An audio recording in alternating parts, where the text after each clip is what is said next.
Okay, so have you ever had that feeling where you're trying to learn something new and it's like your brain's just completely overloaded, like it's just too much to handle at Oh, once? yeah, absolutely. We've all been there. It can Ooh. be super frustrating, right? Totally. It's like trying to cram a whole bunch of stuff into a tiny little box. Just doesn't fit.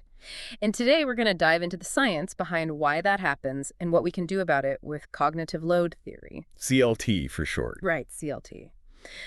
It's a really fascinating framework for understanding the best ways to learn, especially when we're dealing with a lot of new information all at once. And what's really cool is we're basing this whole discussion on a super in-depth article called Cognitive Load Theory and Complex Learning: Recent Developments and Future Directions. Yes. This article is a gold mine. It really dives deep into what CLT is all about. And that feeling you were describing earlier, that mental overload, that's exactly what CLT tries to address. So how does it do that? Break it down for me. Well, the initial focus of CLT, as highlighted in the article, was all about identifying and then reducing what's called extraneous cognitive load. Extraneous cognitive load. Right. It's basically all the mental effort that we're using Yeah. that's not actually helping us understand the core concept. So it's like mental clutter. Exactly. Perfect analogy. It's like mental clutter. Right. Imagine you're trying to read a recipe, but there's this flashing banner ad right in your peripheral vision. That banner, that's extraneous load. It's distracting you from the actual information you need to learn. I totally get that. It's pulling your attention away from the main task. And I remember one of the big early takeaways from CLT was this idea that when you're a beginner at something, it's much better to see how someone else solves the Oh, problem. you mean those worked examples? Yeah, those worked examples. So instead of just being thrown into the deep end, it's like watching a pro show you the ropes first. Exactly, like watching a chef prepare a dish before you try to make it yourself. 100%. But here's the thing. Our deep dive today isn't just about those foundational CLT concepts. No, it's much more than that. This article takes us way beyond the basics. And that's what's so exciting about it. We're going to explore the cutting edge of CLT, especially how it applies to complex learning. You know, those really intricate, multi-layered situations you often face in your professional life or when you're tackling a really complex skill. It's not just about reducing distractions anymore. It's about so much more. You hit the nail on the head. It's about understanding how to manage intrinsic cognitive load. That's the inherent difficulty of the task itself. So it's like you can't just eliminate the challenge altogether. Right. Think about trying to understand a really complex financial report. There's a certain level of difficulty there that you just can't get rid of. That's the intrinsic load. Got it. So it's like acknowledging that some things are just inherently tough. Exactly. And we also need to consider how motivation and prior knowledge play a huge role in how we learn best. Someone who's really motivated and already has some background knowledge is going to approach learning much differently than someone who's starting from scratch. It's like anything, right? If you're interested in it and you have some foundation, it's going to be so much easier to build on that. 100%. And here's the thing that really blew my mind. This article even makes this super interesting connection between how our brains process information and biological evolution. I know, right? Who would have thought? It suggests that there are some fundamental similarities in how both systems actually learn and adapt. So cool. I can't wait to dive into that more.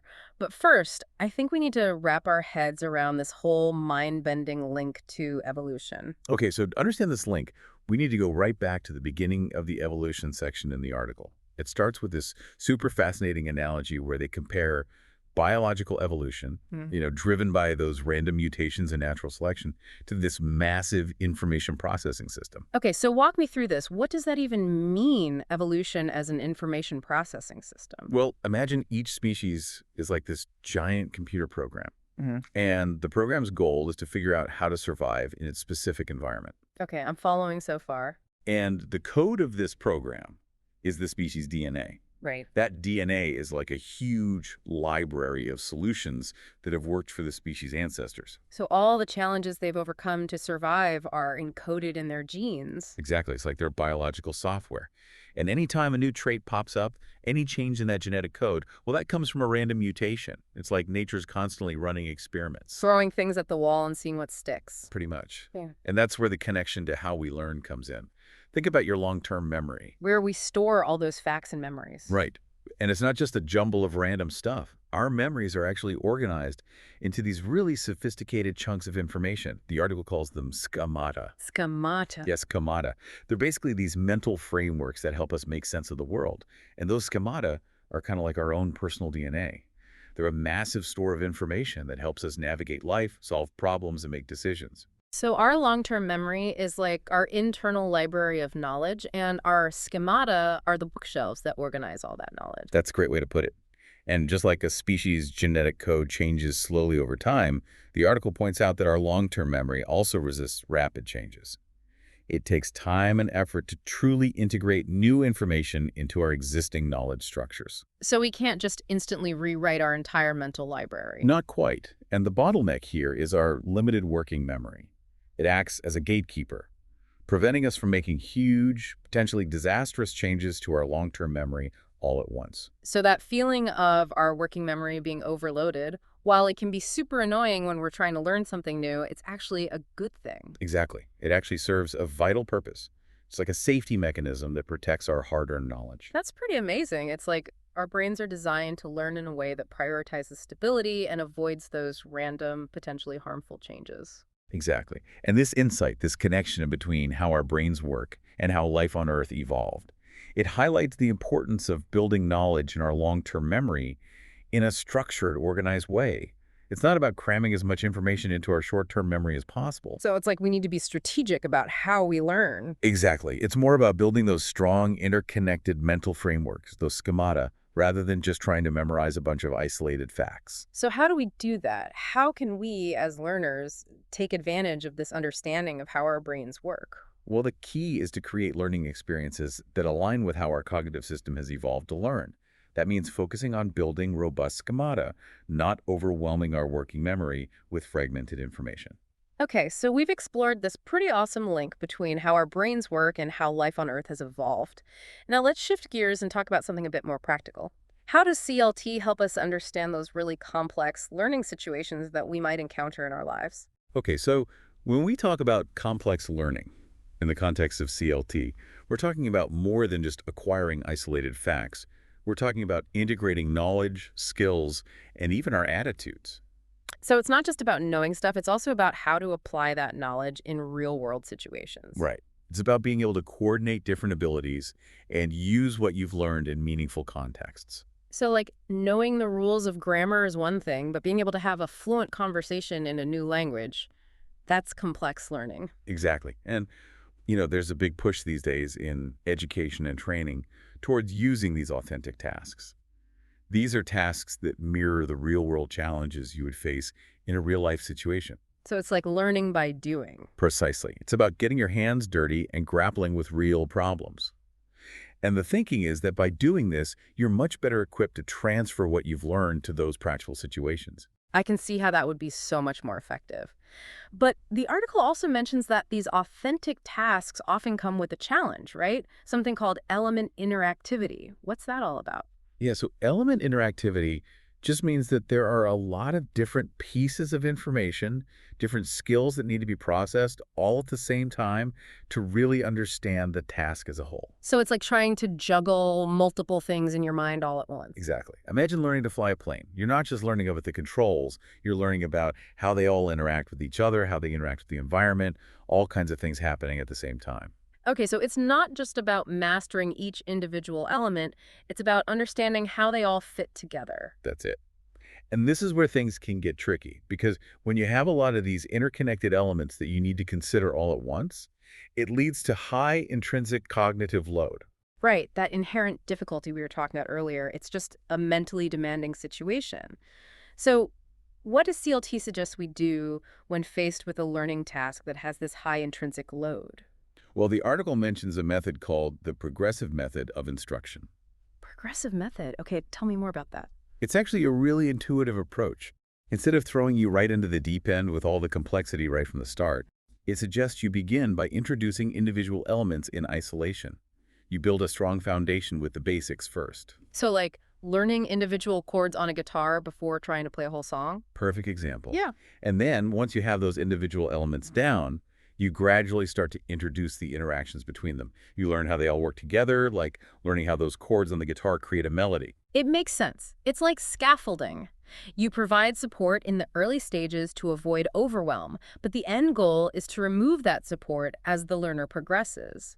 But the article makes it clear that eventually, to really master a complex skill, you need to engage with all the elements together. Exactly. Instruction can manage how information is presented to make it less overwhelming at first, but to truly understand something complex, you have to eventually grapple with its full complexity. You can't just stay in the shallow end forever. You need to get out there and swim in the deep end. Right. You need to understand how all those elements work together in the real world. And speaking of how information is presented, the article talks about different ways to sequence learning, the order in which we encounter different parts of a task. So it's like, do we break a big task into smaller parts and learn them separately, or try to tackle the whole thing at once? Precisely. And there are different approaches to this, like part task sequencing and whole task sequencing. Okay, can you break those down for us? Sure. So part task sequencing is basically breaking a complex task into smaller chunks and learning each of those separately before trying to put everything together. Think of learning to drive. You probably learned how to steer before you learned how to use the gas and brake pedals. Makes sense. Whole task sequencing, on the other hand, means learning the entire task from the beginning, but often in a simplified way. So like starting with driving in an empty parking lot before venturing onto busy streets. That's a perfect example. And CLT emphasizes that even if we're using a part task approach, we should choose those individual parts strategically. They should be the kind of sub-skills that help build those mental frameworks that will make it easier to learn subsequent parts and eventually master the entire task. So it's like those initial parts should be laying the groundwork for future learning. It's not just about breaking things down randomly. Right, exactly. It's about intentional design that promotes building those mental connections in a way that's actually beneficial for long-term learning. Okay, that makes a lot of sense. We've talked about managing the inherent complexity of the task itself, the intrinsic load. But what about the support we often give learners as they're trying to solve problems? Like those process worksheets that are pretty common in many learning environments. How effective are those, really? Good point. Process worksheets, as described in the article, are often used to guide learners through the steps of problem solving. They're like those step-by-step guides. Exactly, like a checklist. Mhm. But the research is a bit mixed on how effective they actually are. While they might help organize your work, they don't always reduce mental strain or make it easier to apply what you've learned in new situations. So they're not a guaranteed win. Right. And one possible explanation for this, as suggested by the research, is that the information on the worksheet itself can be quite interconnected. So like there are a lot of moving parts on the worksheet itself. Exactly. Cool. And if you're trying to use that worksheet while you're also performing the task, it can split your attention and overload your working memory. It's like trying to juggle too many things at once. So what might be a better strategy? Well, research has shown that in some cases, it can be more beneficial to study the guidance beforehand, before you even start practicing. So like familiarize yourself with the process before you try to execute it. Precisely.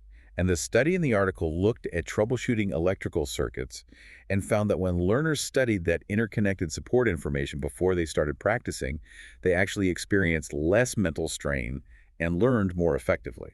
That's really interesting. It's like building a mental model of the process first can free up your working memory to focus on the actual task. That's exactly it. And the article also talks about a couple of other interesting support strategies like process-oriented worked examples and performance constraints or training wheels. I'm curious about those. Can you give us a brief overview? Of course. So process-oriented worked examples are similar to those step-by-step solutions, but they also include the reasoning behind each step. It's not just showing you what to do, but also explaining why you're doing it. So it's like having an expert whisper in your ear, guiding you through the process. That's a great way to put it. And performance constraints. They involve limiting the options available to a learner in the early stages. Like when you're learning a new software program and certain advanced features are initially locked. So you don't get overwhelmed with too many choices right from the start. It's about focusing on mastering the fundamentals first. Exactly. It really highlights how careful design can make a big difference in managing cognitive load for learners at different stages. Okay, so far we've been focusing on individual tasks or relatively short learning experiences. But the article points out that there's been a shift in CLT research towards understanding learning in the context of longer training programs. How does that change things? It's a really important shift because when you're engaged in learning over a longer period of time, like a professional development course or something, your motivation becomes much more critical. It's not just about whether you can learn something in a short burst, but whether you can sustain that effort over time. Right, you need that staying power. And this is where that concept of germane cognitive load comes in. Exactly. Germane load is the mental effort that's actually directed at schema construction and automation. It's about building those strong mental frameworks and making skills automatic. So it's the good kind of cognitive load, the kind that actually helps you learn and grow. Precisely. And the article discusses how introducing some variability into your learning materials can actually increase cognitive load during practice, but ultimately lead to better long-term retention. So like mixing up the types of problems you're practicing. That's a good example. Yeah. And it might feel more challenging in the moment, but it leads to more robust learning down the road. It's like anything in life, right? A little bit of struggle often leads to greater growth. And I remember reading that the article emphasizes the importance of actively engaging with the material, like explaining concepts in your own words or elaborating on examples. Yes, it's called the self-explanation effect. Research has consistently shown that when you actively try to make sense of what you're learning, when you explain it to yourself or connect it to what you already know, you develop a much deeper understanding and remember it better. It's about being an active participant in the learning process, not just a passive recipient of information. Exactly. It's about using your cognitive resources to truly engage with the material. And this brings us to another really interesting concept that the article discusses, the expertise reversal effect. Expertise reversal. That sounds intriguing. Tell me more. So it turns out that the instructional methods that are super effective when you're a beginner, they can actually become less effective or even detrimental as you gain more experience in that area. Really? So what works for novices might not work for experts. Right.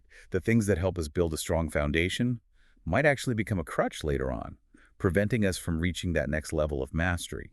And the article gives some really interesting examples of this. I'd love to hear a couple. Well, for example, when you're first learning something visual, like a diagram, having the text integrated with the image can be really helpful. Right, because you're still building those mental connections. Exactly.